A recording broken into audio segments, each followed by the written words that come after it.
Hello everybody and welcome back to LEGO Empire, and in today's video I'm going to be going over the top 10 most underrated LEGO Star Wars sets of all time. So without further ado, let's get right into this. So starting off with our three honorable mentions, first of all we have the set 75055 Imperial Star Destroyer.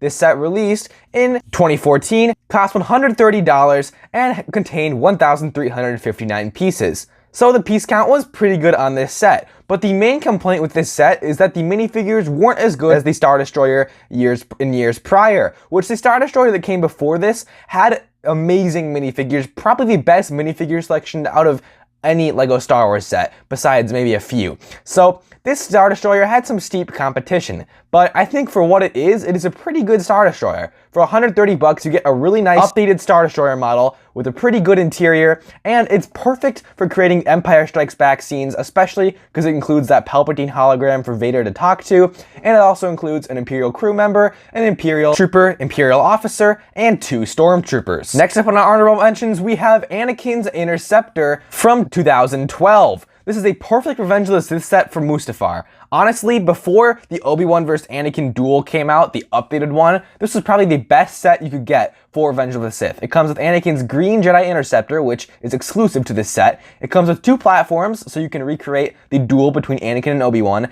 And if it was just those things alone, it would be a good set. But what LEGO did to this set made it a great set, which they added the updated Nute Gunray for Episode 3 and a security battle droid, which make this set absolutely amazing because you can recreate so many different scenes from Revenge of the Sith, and of course you get R2-D2 to help pilot the Jedi Interceptor. And finally, for our honorable mentions, we have the TIE Advanced Prototype. Now, this would have been on the list has it not gained so much attention in recent years with the Kenobi series coming out, because the Grand Inquisitor did make the price of the set go way up. So if it didn't go up that much, I would have still put this in the list, but now it's just an honorable mention because the price is so high. However, this set is so cool because, for one, I love TIE Fighters, and exclusive TIE Fighter variants like this are no exception. And the Grand Inquisitor in his pilot uniform is just an amazing minifigure, top tier minifigure, especially for the year this came out in 2015. Not to mention, the new Inquisitor lightsaber mold was awesome and was of course reused multiple times after the set because it is so good. Obviously, this set came with a TIE Fighter pilot, and it also came with an Imperial officer that depicts one of the Imperial officers from the early seasons of Star Wars Rebels quite well. Now, starting off on our list of actual underrated sets, we have set 75083, the ATDP. Now, this set was very close to making it to our honorable mentions because a lot of people nowadays are realizing how good of a set this was. But many people critique this set because of the yellow accents all around the ATDP. There's a Technic piece on the cannon, there's pieces that are visible under the outside plating, and people don't really like that. However, it is a really easy fix. All you have to do is take off the yellow parts and replace them with gray parts, and you're pretty much good to go. And even with these yellow parts, I still love this set because the minifigure selection is a really good choice of minifigures. We have 2 ATDP pilots to obviously man the ATDP. We have an armored Agent Kallus, and we have an extra stormtrooper for Agent Kallus to, I guess, command. Next up on the list at number 9, we have set 75150, Vader's TIE Advance versus A-Wing Starfighter.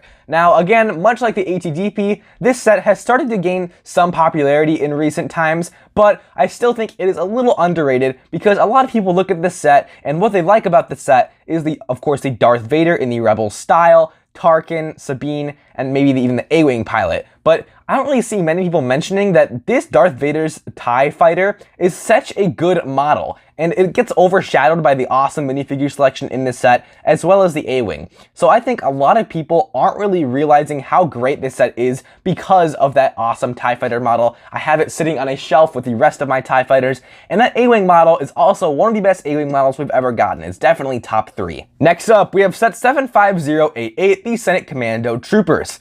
Now, this battle pack gets a lot of flack because many people believe that the Senate Commandos shouldn't be in a battle pack, that there wasn't that many of them in the Clone Wars, and they should have just stayed exclusive to the Venator. And while I partly agree with, it was cool to have them exclusive to the Venator, they also appear quite a few times in large numbers in the Clone Wars, and I think a battle pack isn't that bad of an idea. It's more like the 501st Specialist battle pack, where you're not going to go out and buy like 10 of them, but maybe you'll buy 2 or 3, and it'll be a great way to build your Senate Commando force. Now, the only thing stopping the set from being a little bit higher up in the list is the build. The build isn't all that great. It's a massive stud shooter, and it is cool for what it is, but it doesn't look great. Next up on the list, we have set 8015, the Assassin Droids Battle Pack.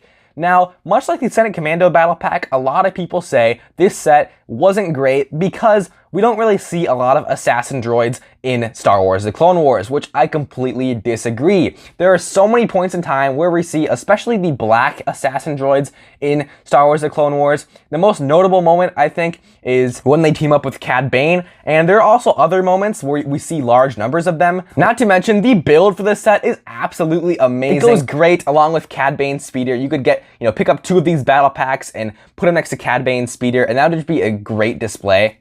Much like the Senate Commando Battle Pack, I think if you pick up 2 or 3 of these, you're going to be golden. Next up, we have set 75106, the Imperial Assault Carrier. Now, this is much like the Vader's TIE versus the A-Wing. It has gotten a lot of recognition in recent years, but I think it's gotten recognition for the wrong thing. The main thing it's gotten recognition for is that Sabine Wren helmet, and that's why the price has nearly doubled in the past few years.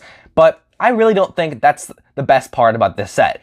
Although I will say it is great. This is the only set that Sabine, in her season 1 through 2 appearance, gets a helmet. And I think that is a really big draw for this set, but I think it should not be the biggest draw. The biggest draw, in my opinion, is this is kind of like Moff Gideon's Imperial Light Cruiser, but how it should have been executed. The Imperial Light Cruiser is a great set, but there were too few Imperial minifigures and too many good guys, right? I think this set is perfect. It comes with Sabine Wren for your good guy, and then it comes with a lot of Imperials, as a big Imperial starfighter should. We have Agent Callus, 2 TIE fighter pilots, an Imperial officer, and a really nice Imperial astromech droid. And I compared this set especially to the Light Cruiser because it also has that TIE fighter launching feature, which I think is very, very cool. And you could definitely also mod this set to make it fit the ATDP, which I think would just be the coolest thing ever. Next up, we have yet another Star Wars Rebel set. You're gonna notice a pretty reoccurring theme here. We have set 75078, the Imperial Troop Transport, aka a Stormtrooper Battle Pack for Star Wars Rebels. Now, a lot of people really hate on this set because they don't like the Star Wars Rebels version of Stormtroopers. But I think that's pretty unfair and it's pretty biased, because people look at the Clone Walker Battle Pack and they love it because there's a lot of clone troopers. Now, the Stormtroopers in this battle pack are the same as Clone Troopers in the Clone Wars style. They're both the animated style of their realistic counterparts, but just many people don't like Star Wars Rebels as much as they like Clone Wars, which is why this set gets such a low rating. But this is better than any Clone Trooper battle pack we've ever gotten because it contains 4 Stormtroopers, and we haven't gotten that with any Clone Trooper battle pack before, with 4 of the same troops. Not to mention, the build is the best build that they could have made for this set. It is an Imperial Troop Transport that can actually fit all 4 Stormtroopers, plus a little cargo box that can hold all of your studs, which is just an amazing choice for a build. Next up, we have set 7879, the Hoth Echo Base from 2011. Now, this set, I think many people like this set, but they don't realize how great it actually is.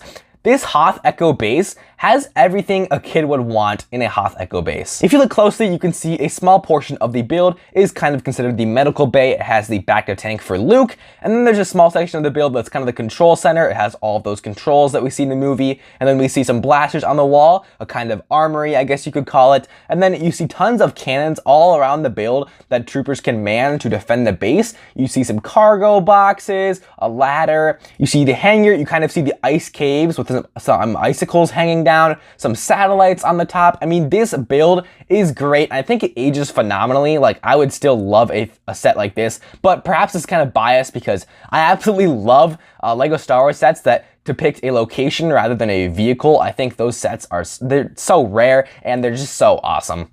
Not to mention, the 2 snowtroopers and the speeder plus E11 cannon in this set makes for a great little battle that kids can play with. They can have some opposition to go up against, and there's even a tauntaun included in this set. Now, at the number 3 spot, entering the top 3, we have set 75204, the Sandspeeder.